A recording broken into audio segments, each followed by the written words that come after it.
에베소서 지난주부터 저희들이 에베소서 말씀을 이제 나누고 있는데 1절과 2절을 통해서는 이제 사도 바울의 인사말입니다. 그래서 성도들에게 은혜와 평강을 빌어 주었습니다. 이제 3절부터 14절까지는 사도 바울이 이제 하나님을 찬송하는 내용입니다.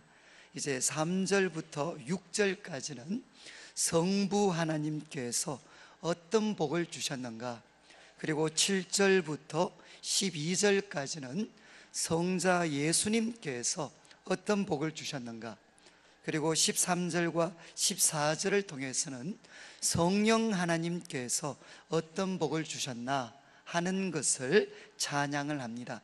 그래서 오늘과 다음 주 두 주를 통해서는 이제 성부 하나님께서 어떤 복을 주셨나 하는 것을 같이 살펴보려고 합니다. 이제 3절 말씀 이렇게 시작을 합니다. 찬송하리로다, 찬송하리로다. 그래서 저희들이 14절까지 말씀을 다 나누고 나면 우리 이제 성도님들 입에도 찬송하리로다, 이 고백이 나와야 됩니다. 그런데 찬송하리로다, 왜 우리가 하나님을 찬송해야 되는가 하면 하나님 곧 우리 주 예수 그리스도의 아버지, 이분께서 우리에게 복을 주셨다는 겁니다. 그런데 참 이 표현도 참 중요한데, 이제 우리나라 말 번역은 하나님 곧 우리 주 예수 그리스도의 아버지께서, 그런데 대부분 영어 번역 그리고 원문도 이렇게 번역하는 게 조금 더 정확한 것 같습니다. 우리 주 예수 그리스도의 하나님 아버지께서, 그러니까 우리 주 예수 그리스도의 하나님 아버지께서 누구 안에서 복을 주셨나?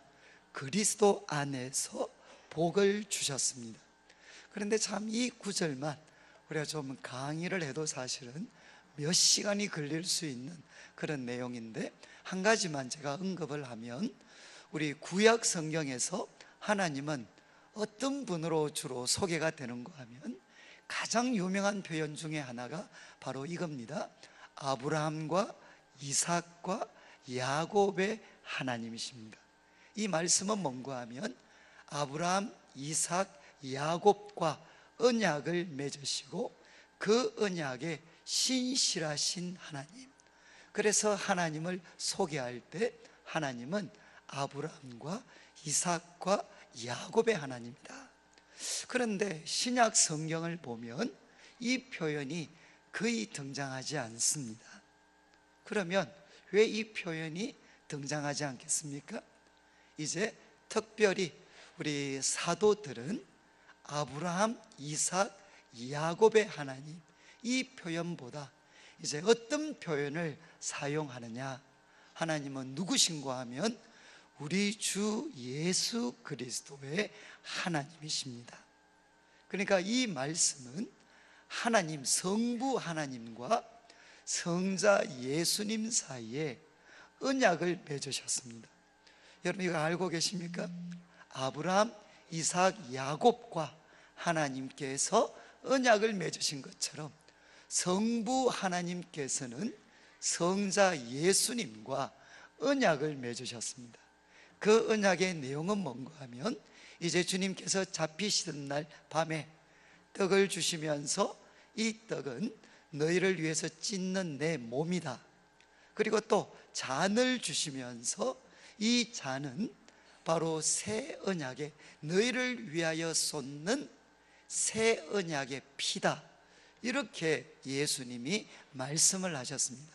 무슨 뜻인가 하면 예수님께서는 하나님을 향해서, 하나님, 내가 바로 이 죄인들을 위해서 내 피, 내 생명을 드리겠다는 겁니다. 그러면 성부 하나님께서는 이제 예수 그리스도를 믿는 모든 자들을 하나님께서는 용서해 주시고, 그들의 죄를 용서해 주시고 자기의 자녀로 삼아 주시고, 그리고 그들 속에 하나님의 영, 성령을 부어 주셔서 반드시 구원해 주시기로 언약을 맺으셨습니다. 이게 뭔가 하면 새 언약입니다. 그래서 지금 사도 바울은 하나님을 어떤 분으로 소개를 하느냐, 찬양을 하느냐, 하나님은 우리 주 예수 그리스도의 하나님이십니다. 그리고 우리가 구약 성경을 보면 이스라엘 백성들은 약속의 땅을 받았습니다. 약속의 땅 이스라엘, 거기에 믿음으로 머물러 있으면 하나님은 그들에게 아브라함의 언약을 기억하셔서 놀라운 복을 주셨습니다. 그런데 신약 시대가 되어서 이스라엘 땅은 더 이상 의미가 없습니다.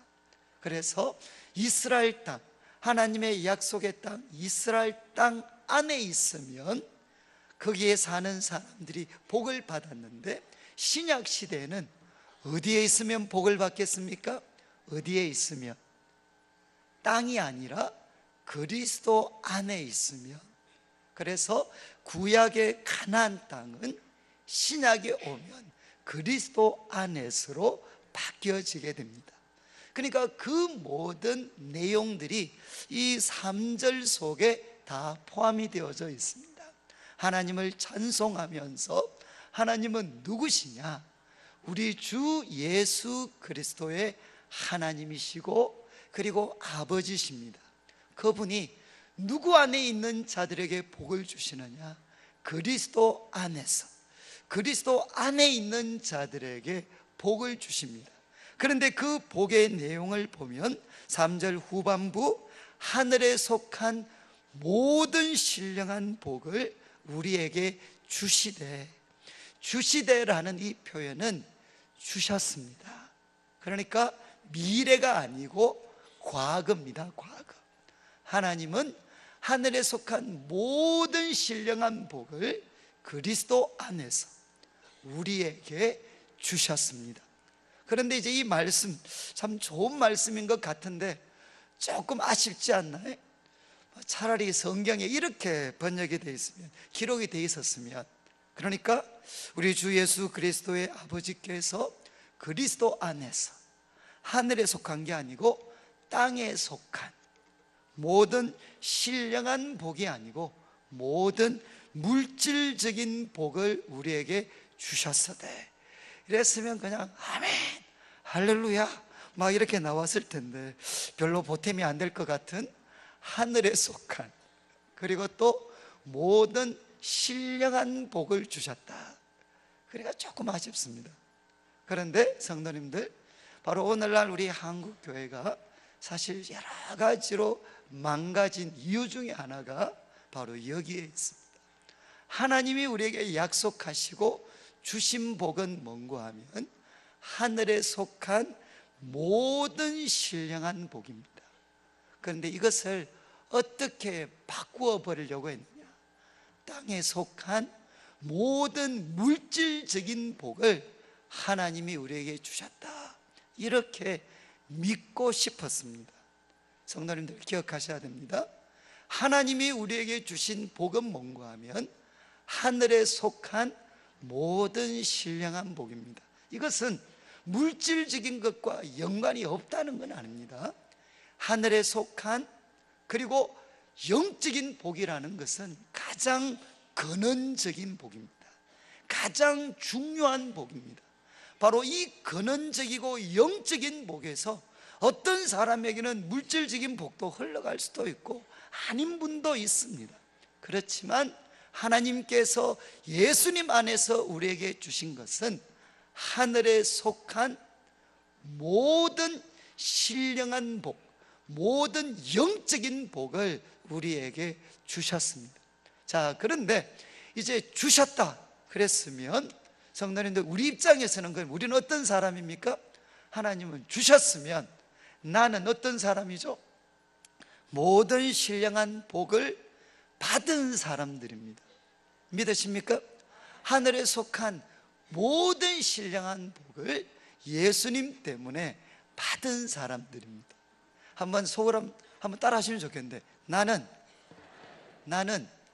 하늘에 속한 모든 신령한 복을 받은 사람이다. 믿으십니까? 근데 이제 옆에 있는 분 보고 한번 이렇게, 당신은 하늘에 속한 모든 신령한 복을 받은 사람들. 한번 그렇게 해보시죠. 시작.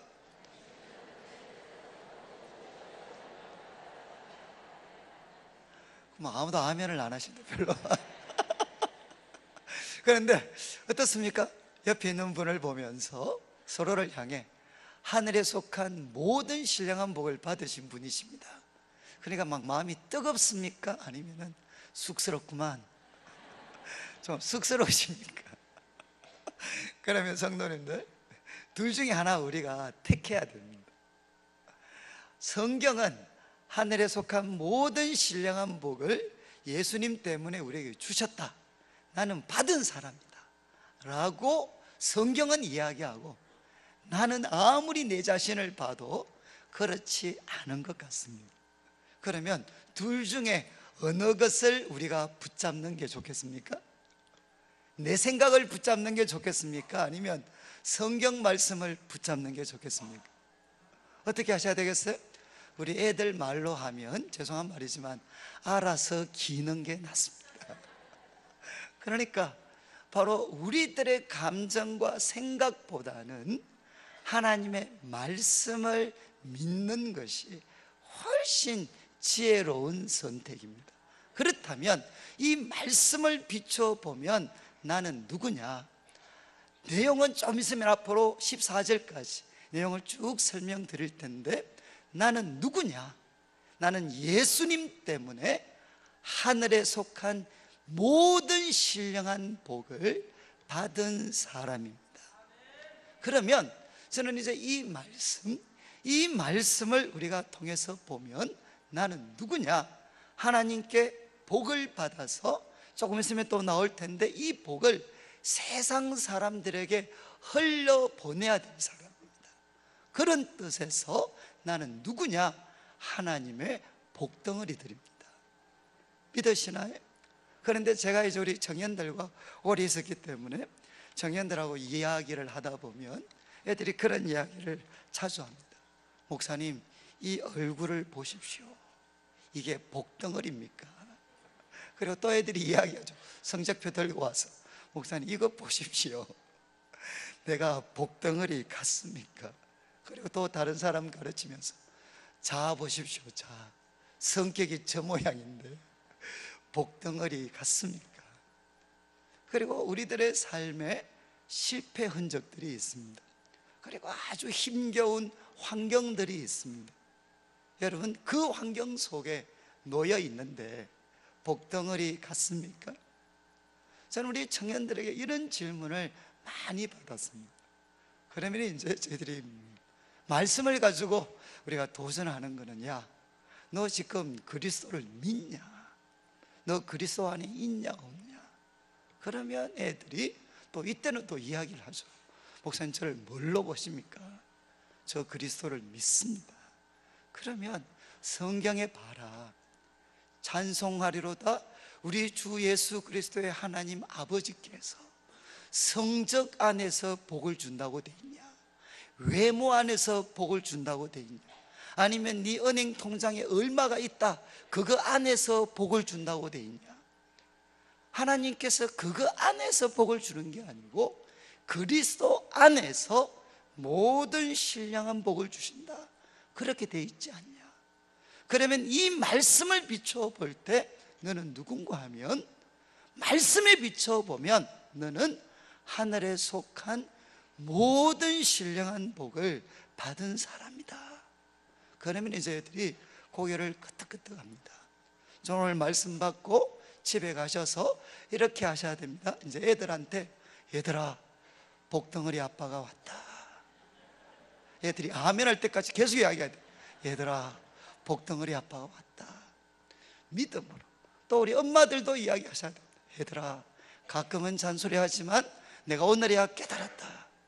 복덩어리 엄마가 오셨다. 그리고 또 우리 어버이날이니까 어르신들 뵐 때, 아버님 조금 부족했지만 복덩어리 아들이 왔습니다. 복덩어리 딸이 왔습니다. 사랑하는 성도는, 이거는 바보들이 노는 이야기가 아니고요, 이거는 믿음으로 우리가 고백하는 것입니다. 우리는 누구냐? 내 지난 과거가 어떠하고 지금 내 모습이 어떠하다 할지라도 내가 그리스도 안에 있다면 성경을 통해서 우리가 부인할 수 없는 한 가지 명백한 사실은 뭐냐? 성부 하나님께서 하늘에 속한 모든 신령한 복을 우리에게 주셨고 우리는 받은 사람입니다. 그런데 왜 우리가 이것을 모를까요? 이것을 왜 누리지 못하느냐? 많은 경우는 알지 못하기 때문입니다. 자, 이제 4절 말씀에 보면 첫 번째 하늘에 속한 신령한 복을 우리에게 가르치고 있습니다. 4절에 보시면 곧 창세 전에 그리스도 안에서 우리를 택하사, 누가 우리를 택하셨습니까? 주 예수 그리스도의 하나님, 성부 하나님께서 창세 전에 그리스도 안에서 우리를 택하셨습니다. 그리고 택하심의 목적이 뭔고 하면 우리로 사랑 안에서, 이 사랑이라는 단어는 우리 이제 원문으로 보면 하나님의 사랑이다라고 표현할 수도 있고, 오히려 저는 우리말 번역대로 우리가 하나님을 향해 가지는 사랑입니다. 하나님을 향해 뜨거운 사랑의 사람이 되고, 하나님을 향한 뜨거운 사랑의 사람이 되어서 하나님 앞에 하나님이 보실 때에도 거룩하고 흠이 없는 사람이 되는 것, 예수 그리스도의 보혈로 깨끗이 씻겨질 뿐만 아니라, 그리고 예수 그리스도의 의가 우리의 의가 되실 뿐만 아니라 우리들의 삶 자체도 하나님이 보실 때에도 거룩하고 흠이 없는 사람이 되게 하시려고 하나님은 창세 전에 우리를 택하셨다는 겁니다. 성도님들, 바울이 오늘 성도님들에게 소개하는 모든 신령한 복, 신령한 복의 첫 번째는 뭔가 하면 하나님은 우리를 택하셨습니다. 이것이 우리 그리스도인들이 누리는 가장 놀라운 복 중에 하나입니다. 지금 이제 오늘 이 말씀을 들으면 좀 혼란스러운 분들도 계시겠지만 성경은 분명히 이야기합니다. 하나님은 그리스도 안에서 우리를 택하셨습니다. 그것도 창세 전에 우리를 택하셨습니다.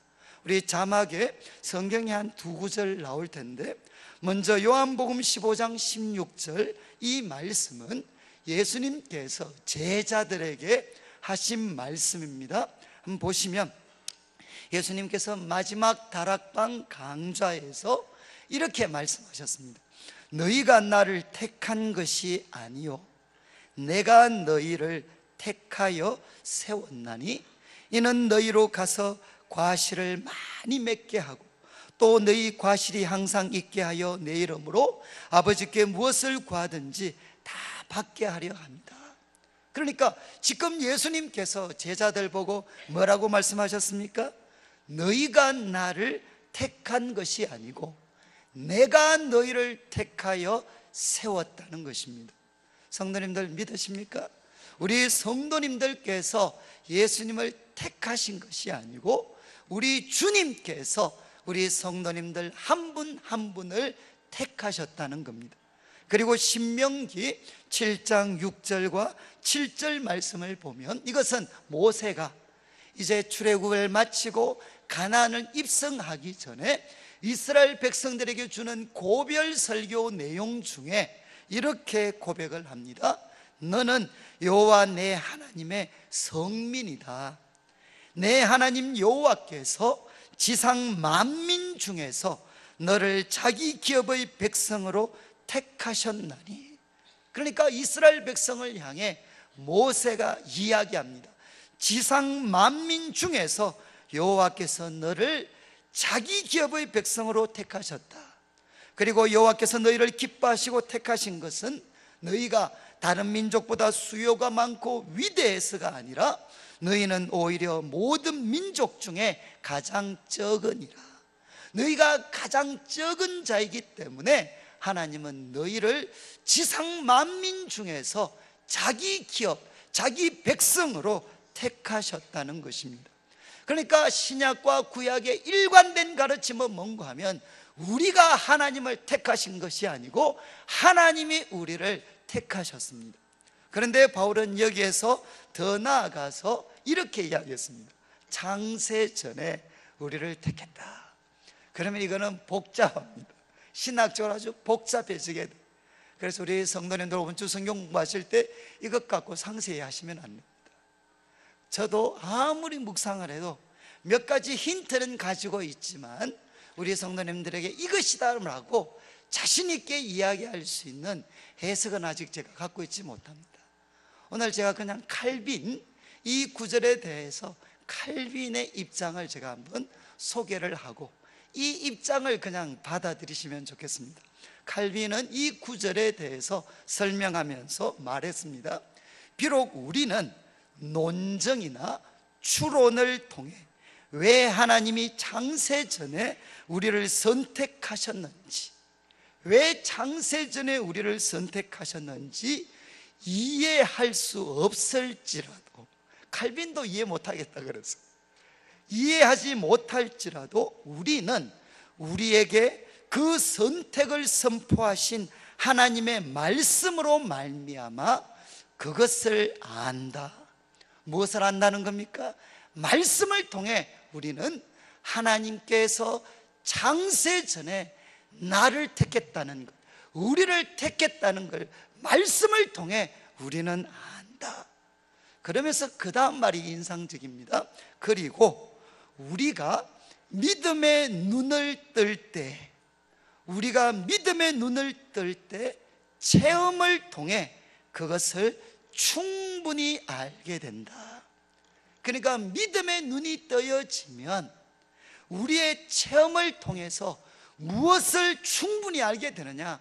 하나님께서 창세전에 나를 택하셨구나 하는 것을 경험을 통해서, 체험을 통해서 충분히 알게 된다는 겁니다.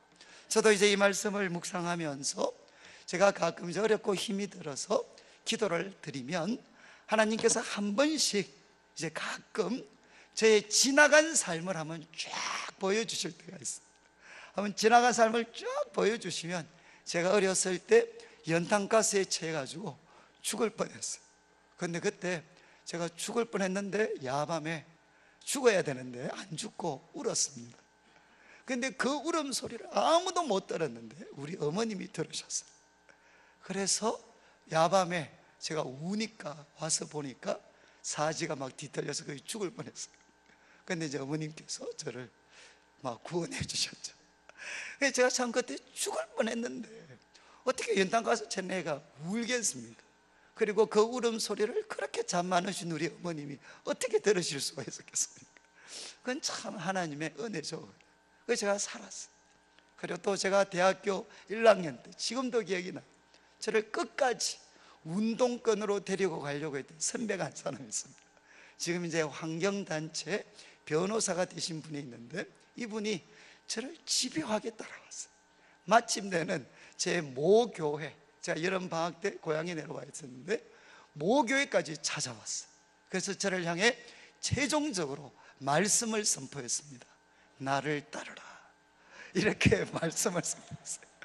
그때 제가 그 이야기를 듣고 선배보고 뭐라고 이야기했느냐, 형님은 형님의 길이 있고 저는 저의 길이 있습니다.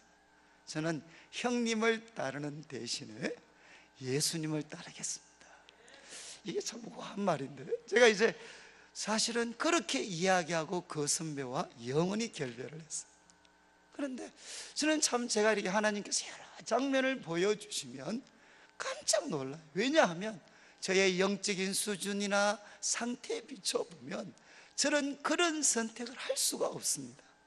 그리고 그 외에 다른 선택을 했다면 저는 제 삶이 어떻게 영적으로 망가졌을는지 끔찍한데, 그런데 놀랍게도 이상하게도 제가 그런 파괴적인 쪽이 아니고 뭔가 살아나는 쪽으로 선택을 했습니다. 그 장면을 하나님의 메카 딱딱딱딱 보여주시면 제 입에서 두 가지 고백이 나와요. 하나는 뭔가 하면 하나님이 저와 함께 하셨습니다. 저는 알지 못했는데 하나님이 제 인생과 함께 하셨습니다. 그리고 또 하나 고백, 나와 같은 자에 대해서 하나님이 이렇게 함께 하신 이유는 딱 한 가지, 하나님이 저를 택하셨습니다. 하나님이 저를 택하셨으니까 이런 일이 일어날 수 있지.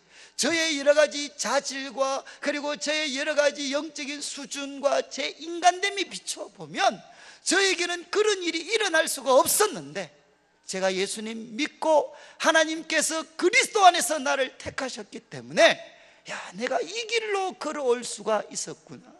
사랑하는 성도님들, 저는 저뿐만 아니라 여기 계신 분들 다 제가 이렇게 보니까 어떻게 오늘 이 놀러 가기 좋은 날 여기 오셨습니까? 정말 기적인 것처럼 느껴지지 않나요? 제가 앞에서 보니 어떤 분들은 우리 성도, 제가 내일 교회 미선 제가 20년입니다 20년째입니다 제가 웬만큼 압니다. 적지 않은 분들이 날라리 들이셨어요. 이해하시겠어요? 날라리 들이셨는데 저도 깜짝 놀랍니다. 어떻게 이분들이 이렇게 경건해지고 계시나? 그것은 이유가 뭐겠습니까? 하나님이 우리를 택하셨기 때문입니다. 저는 우리 신앙생활 가운데 어떤 어려움과 힘듦과 절망이 찾아와도 그것을 한순간에 깨트릴 수 있는 말씀이 뭔가 하면, 하나님이 그리스도 안에서 창세 전에 나를 택하셨구나. 무엇으로? 하나님 구속사의 주인공으로, 하나님 구속사의 주인공으로 하나님이 나를 택하셨구나. 이 사실을 믿게 되고 붙잡게 되면 어떤 상황에서도 일어날 수가 있습니다. 저는 제가 이 말씀을 전하다가 제일 충격받은 게, 제가 이제 난지도에서 그때 어려운 애들 데리고 중고등부 설교를 했습니다. 걔들을 앉혀놓고 제가 이 설교를 했어요. 야, 하나님이 창세 전에 너희들을 택했다. 그리고 하나님은 너희들을 향해 놀라운 꿈을 갖고 계시는데 하나님이 너를 택했다, 예수님 안에서. 그러니까 설교 마치고 예배가 끝났는데 한 애가 찾아와서 저보고 시비를 걸었어요. 목사님, 지금 그 말씀에 대해서 책임질 수 있습니까? 그러니까 야, 책임지지, 성경 말씀인데. 근데 왜 또 그래 씩씩거리냐?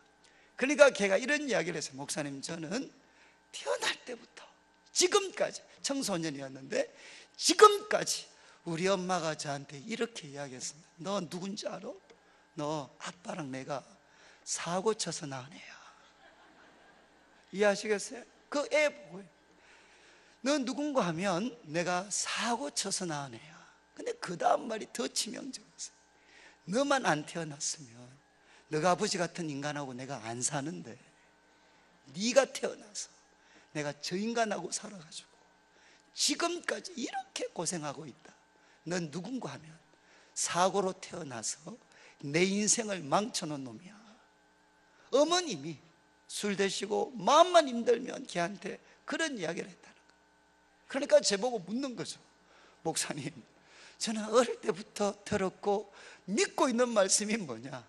저는 사고로 태어났고 엄마의 인생을 망쳐놓은 자식이다.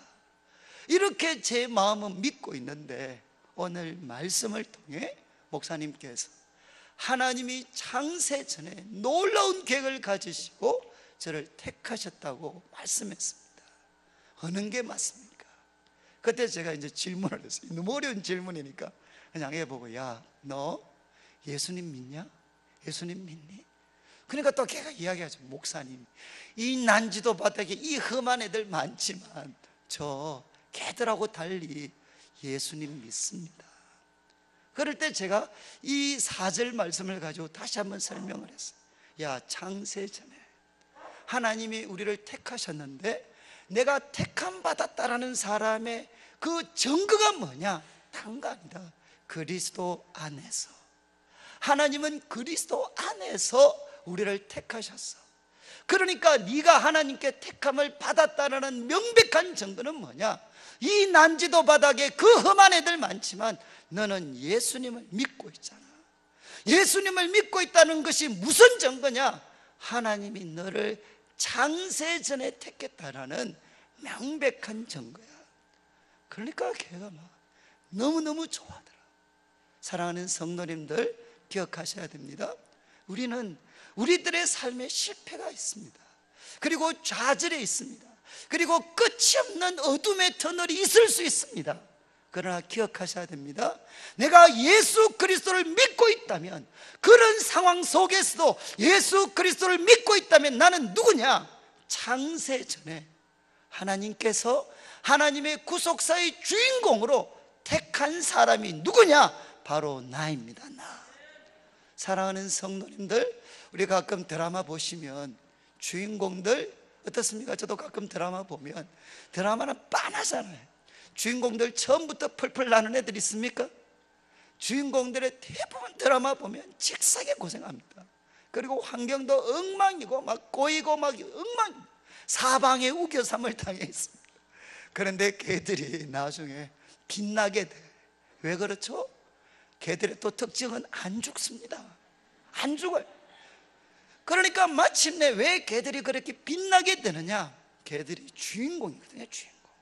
주인공으로 드라마 작가에게 선택을 받았기 때문에 걔는 안 죽습니다. 그리고 그렇게 고통스러워했던 것들이 나중에는 정말 익사이팅한, 드라마틱한 그런 장면으로 그게 다 극복이 돼요. 여러분, 사람, 인간적인 작가도 그가 선택하면 사람을 그렇게 만들어줄 수 있는데, 우리 천지와 만물을 창조하신 하나님께서 우리 한 사람 한 사람을 택했다면 그런 일이 일어날 수 없겠습니까? 우리 할머니 할아버지들 중에 정말 어려우신 분들 계실 수 있어요. 그렇지만 우리가 하나님 앞에 기도하다가 우리 자식들 중에, 우리 손자 손녀들 중에 다윗 같은 사람 나오면 어떻게 할 겁니까? 나오지 못하겠습니까? 그리고 우리는 이렇게 고생하는데 우리 자녀들, 우리 손자 손녀들 중에 정말 요셉과 같고 다니엘과 같은 하나님의 사람들이 일어난다면 우리가 이 땅에서 고생하고 하나님 앞에 인내하며 기도했던 그게 뭐가 되겠습니까? 그 상처가 찬란한 별이 될 수 있습니다. 지금 성경은 이야기합니다. 하나님은 우리에게 어떤 복을 주셨느냐? 창세전에 우리를 택하셨습니다. 그리고 우리들 한 사람 한 사람은 하나님의 구속사의 주인공입니다. 그런데 구체적으로 바울이 이렇게 이야기합니다.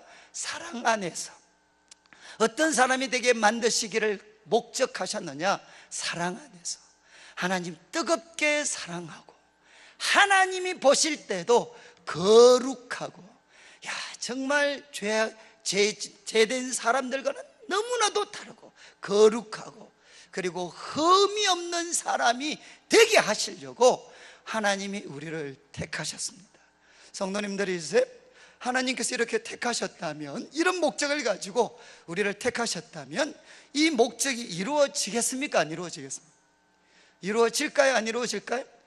그냥 저를 한번 보시죠. 만약에 제가 앞으로 주님을 더 사랑하고 거룩하고 흠이 없는 사람으로 제가 바뀔 것 같습니까? 안 바뀔 것 같습니까?